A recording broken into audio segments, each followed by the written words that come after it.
तुम्हाला जर बिझनेसमध्ये हार झाल्यासारखं वाटत असेल, समजा आपल्याला बिझनेसच जमणार नाही, जाऊ दे आपण नाही करायचं असं जर तुम्हाला वाटत असेल ना, हार वाटत असेल ना, तर तुम्ही फक्त, मी तुम्हाला जास्त नाही मागत, फक्त 2च वर्ष स्वतःला त्याच्यात एवढं व्यस्त करा, कोंडून ठेवा वाटल्यास, की बाकीच्यांचा विचारच करू नका. फक्त 2 वर्ष. तुम्हाला मी 3रं वर्ष मागत पण नाही आहे. फक्त 2 वर्ष एवढा स्ट्रगल, एवढी जितण्याची एवढी हिंमत ठेवा ना, की तुम्हाला 3ऱ्या वर्षाला असं वाटेल की हे 2 वर्ष मी एवढं स्ट्रगल केलं आहे ना, तर 3ऱ्या वर्षी तुम्ही व्यवस्थितच बिझनेस करू शकणार. आणि मेन म्हणजे आता सध्या तुम्ही जे फेसबुकवर, यूट्यूबवर जो वेस्ट टाईम घालताय ना, तो तुम्हाला टाईम पण भेटणार नाही. स्वतःचं स्टेटस लावायला सुद्धा टाईम भेटणार नाही, तर दुसऱ्याचं स्टेटस तरी तुम्ही केव्हा बघणार.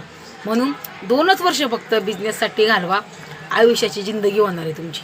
कारण की स्ट्रगल आहे 2च वर्ष फक्त, बाकी जास्त काही नाही. जसं तुम्ही नोकरीमध्ये म्हणता 8 घंटे ड्युटी करायची, घरी यायचं आणि झोपायचं. बरं, ते तुमचं तात्काळ सुख आहे, क्षणिक सुख आहे. त्या क्षणिक सुखासाठी तुमची जिंदगी बर्बाद करू नका. म्हणून बिझनेस म्हणजे मी तुम्हाला असं म्हणत नाही की टाटा, अंबानी, बिर्ला व्हा.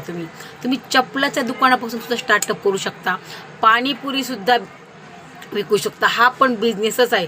छोट्यातली छोटा बिझनेस स्टार्टअप करून तुम्ही 2 वर्ष एवढं व्यस्त राहा ना, की तुमची जिंदगी मस्त होईल.